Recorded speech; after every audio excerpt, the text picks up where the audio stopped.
She looked at my hands, smiled faintly, and said, "They look strong, prove it."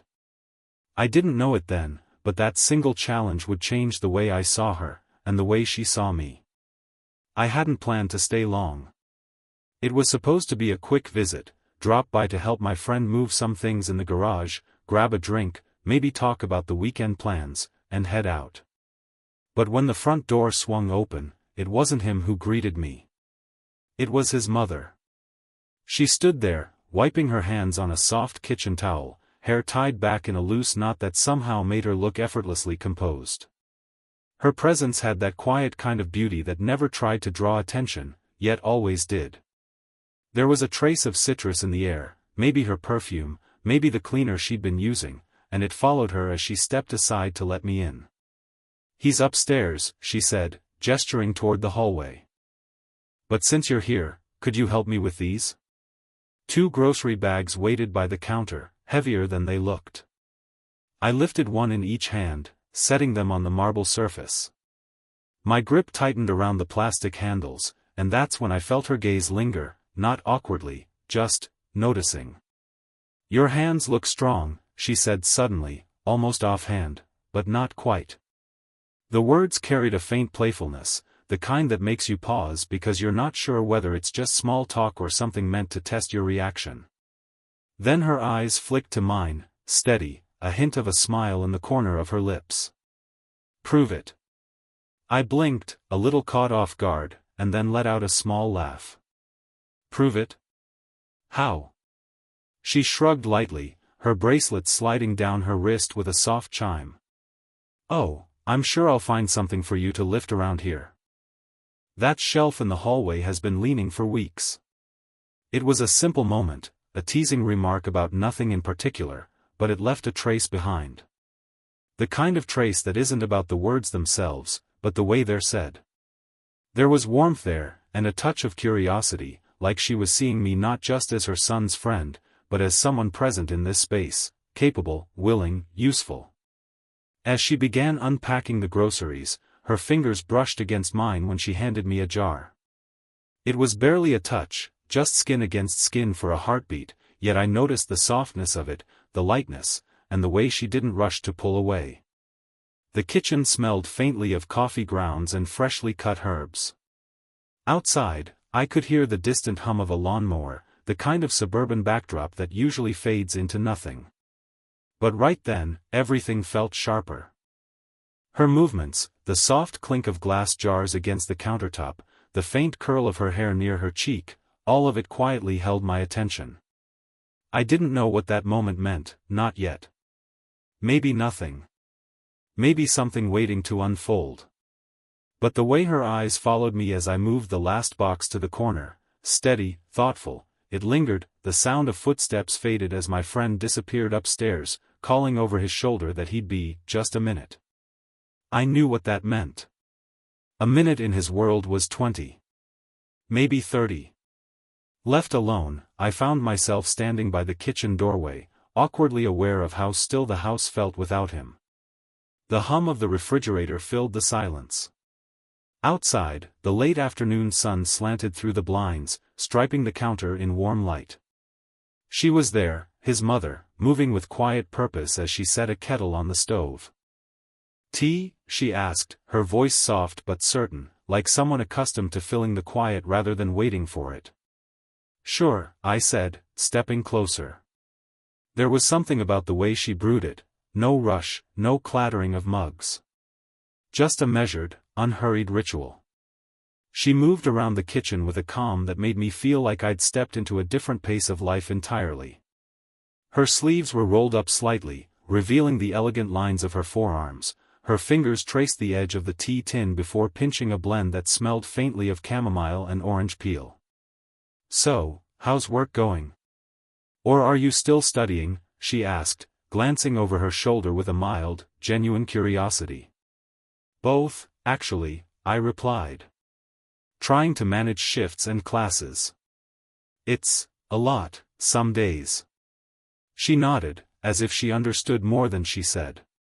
"You've always struck me as steady," she murmured, pouring the hot water. "Most people your age are either rushing or drifting." You seem like you know what you're doing." It wasn't just the compliment, it was the way she said it, like she'd been observing quietly all along.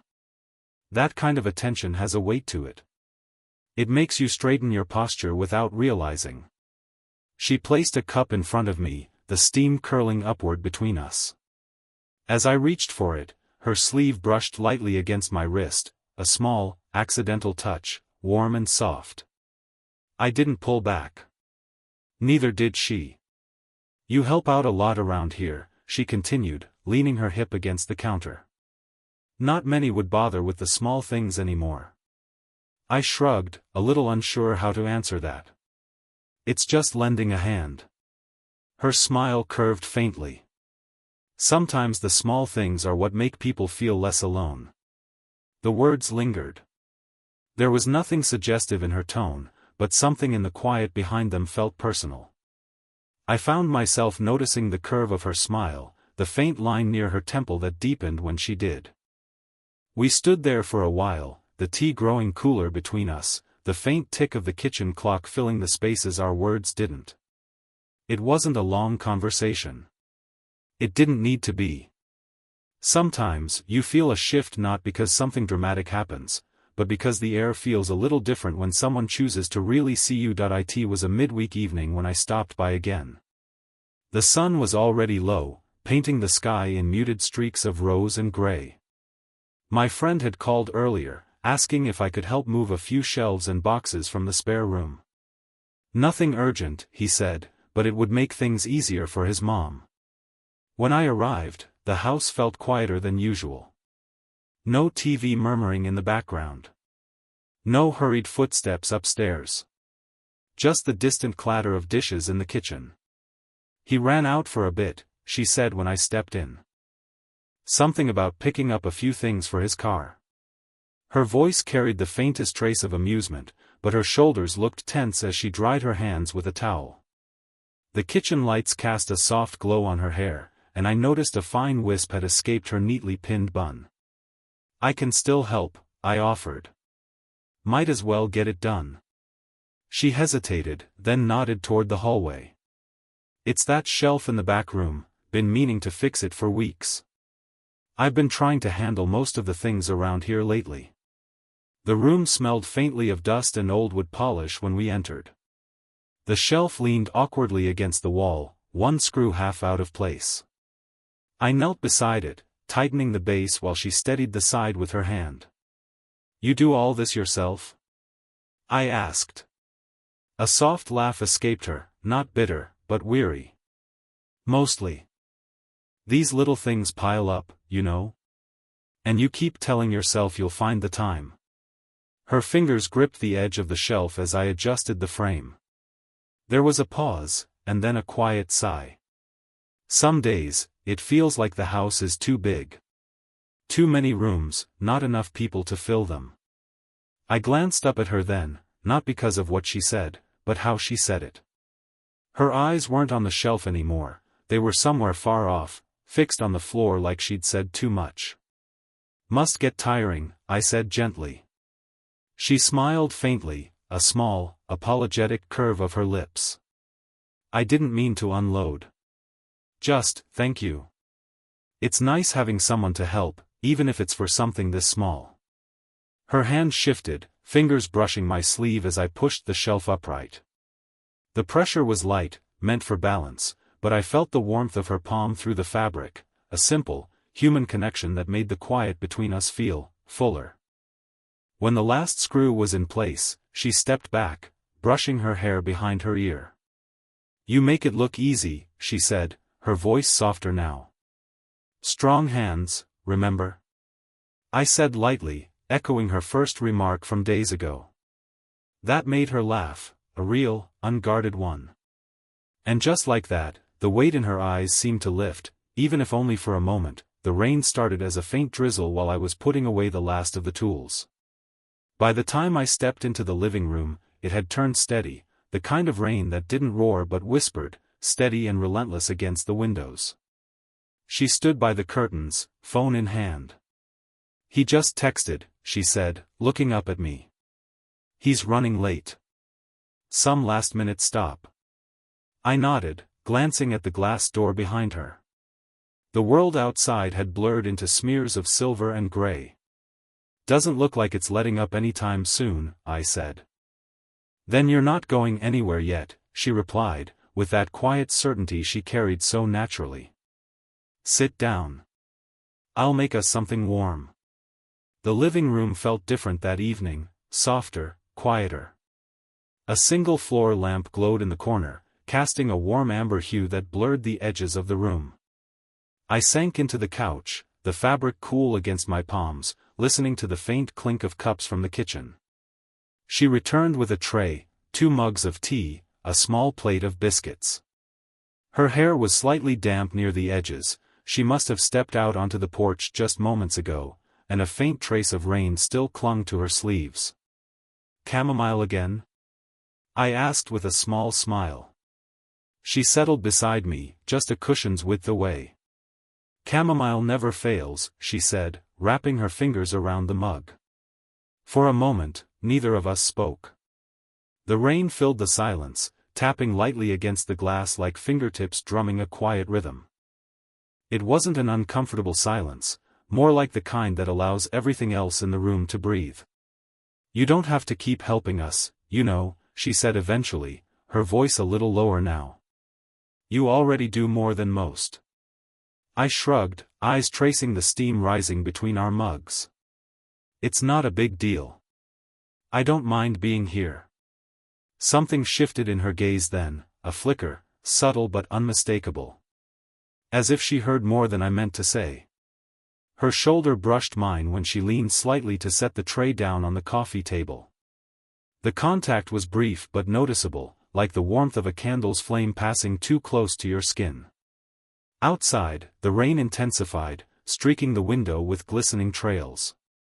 She pulled a light blanket over her lap, her hand resting near the edge, just a few inches from mine. I forget how much I miss evenings like this, she said quietly. Just stillness. No rushing. No noise. I nodded. Sometimes, stillness feels more alive than anything else. Her lips curved, not a full smile, just the kind that lingers in the eyes more than the mouth. And in that moment, I felt the weight of the quiet settle over us, not heavy, but close.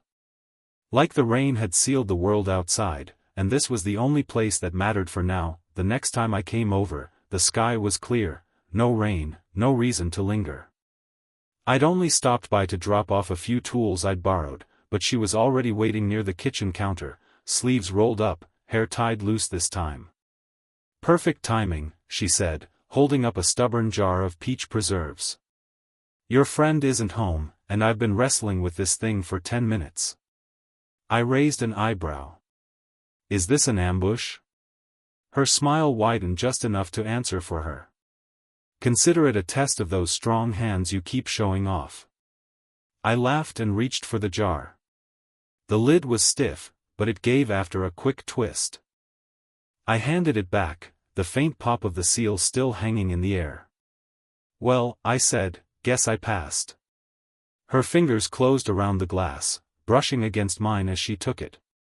The touch lingered, not clumsy, not too quick to retreat. It was a second too long, warm enough to notice. That's twice you've rescued me from stubborn shelves and jars, she said lightly, setting the preserves on the counter. I might start believing you enjoy this. I shrugged, but there was a tug of something beneath her words, not quite teasing, not quite serious. Maybe I do. Gives me an excuse to stop by. The room felt a little smaller after that. Sunlight poured through the window, catching in the strands of her hair as she moved around the kitchen. I leaned back against the counter, trying to appear casual, though my pulse had picked up slightly without reason I could name. She placed the open jar on the table, then turned, wiping her hands with a dish towel. You ever think about how easy it is to miss these little things? Someone to open a jar. Someone to fix a hinge. You start doing everything yourself, and after a while, you forget how nice it feels to have help. Her voice was steady, but her eyes flicked up to meet mine at the last word. And in that glance, brief, searching, there was something more than gratitude. It was a quiet acknowledgement of presence. I looked down, tracing my fingers along the countertop. Guess we don't think about it until someone notices. She laughed softly, a sound that felt less guarded than before. That's true. As I turned to leave, she reached past me to place the jar on the shelf, her shoulder brushing my arm, her perfume, faintly floral, with something warmer beneath, trailing in the space between us. It wasn't an invitation, not yet. But it wasn't nothing either. The evening was supposed to be quick, a drop-off, a polite thank you, and gone. But when I stepped into the house, it was just her again. No hurried footsteps upstairs. No echo of my friend's voice down the hallway. "He's running late," she said as she set a small pot on the stove. "If you're hungry, I made something simple." I hesitated, hand still on the back of the chair. "I don't want to intrude." "You're not." Her voice was calm, almost insistent in its gentleness. "Besides, it's only dinner. Sit." The table was modestly set, 2 plates, a small salad, and the faint aroma of roasted vegetables filling the air. I sat across from her, the low hum of the refrigerator the only sound between our first few bites. It wasn't awkward. Just still. Like the pause between heartbeats. "You've been here a lot lately," she said at last, glancing at me from beneath her lashes. I smiled faintly. "Guess I have. I didn't really plan it that way." She traced the edge of her glass with her finger, the motion slow, thoughtful. "I'm not complaining. It's just rare. Someone who doesn't rush off, who actually notices when something needs doing." Her words were casual, but they landed heavier than they sounded. I leaned back slightly. "Doesn't anyone else help out?" A soft laugh escaped her, but it didn't quite reach her eyes. "Not really. Everyone's busy with their own lives. You start to feel like the walls notice you more than people do." There it was, the edge of loneliness behind the polished calm she wore so well. "You deserve more than that," I said before I could stop myself. She looked at me then, really looked, not like a friend's mom making conversation, but like a woman weighing the truth behind the words. Her gaze lingered, warm yet unsure. "I can't remember the last time someone said that," she murmured, almost to herself. The clink of cutlery against the plate filled the next silence. Then, without a word, she reached across the table and laid her hand gently over mine. Her palm was warm, her fingers slightly cool from the glass she'd been holding. It wasn't a bold move, not a declaration, not a demand. Just a simple, steady weight that carried more meaning than any words could at that moment. I didn't move my hand away. "It's nice," she said quietly, her thumb brushing just once against the back of my fingers, "to be seen. To be considered." Something unspoken passed in that pause, a kind of truth neither of us wanted to name too quickly. The clock ticked on the wall. Outside, the night was still. The week after our dinner, the house seemed different each time I passed it. Familiar, yet not quite the same anymore. It wasn't the walls or the shelves I'd fixed, it was the silence between us that had shifted, stretched, learned to breathe. When I finally came by again, my friend was there this time, talking about weekend plans, barely glancing at the things I'd moved, the jars I'd opened, the quiet evenings that had settled between his mother and me like a secret no one had tried to tell. We finished what little was left of the project, tightening a few hinges, wiping down a table. He thanked me offhandedly, already halfway through the doorway, phone in his hand, mind elsewhere. And then there was just her again, standing near the front door as the last of the daylight slid across the floorboards. "You've done a lot for this house," she said softly. "And for me." I started to answer, but she stepped closer before I could, close enough that the faint scent of her perfume wrapped around me, warm and understated, the kind you notice only when you're paying attention. Her hand rose, hesitated just a second, then rested against my chest, fingers light, palm soft, just over the quiet thud of my heartbeat. It wasn't a bold move, but it was deliberate, a pause turned into touch. "Thank you," she said. "Not for the shelves, not for the jars, for showing up. For being there. For seeing her." I swallowed, not trusting my voice at first. "You don't have to thank me for that." Her eyes searched mine, steady but thoughtful, and for a brief moment it felt as though the air itself was waiting for something neither of us wanted to rush. Not a kiss, not a promise, just an acknowledgement that what had grown between us was real, even if it didn't fit into the world neatly. She let her hand fall, slowly, her fingertips brushing against the fabric of my jacket as she stepped back. "Take care of yourself," she said, a faint smile tugging at her lips. "And don't disappear." I nodded, a half-smile of my own. "I won't." The door clicked softly behind me as I stepped out, the evening air cool against my skin. The rain had stopped, leaving the street damp and glistening, the world quiet in that after-storm way that makes every sound feel clearer. I walked to my car, but for a moment I didn't start the engine. Her touch still lingered, not just on my chest, but somewhere deeper. It wasn't a dramatic ending. It didn't need to be. Sometimes, the most powerful moments are the ones that ask for nothing in return, they just leave the door slightly open.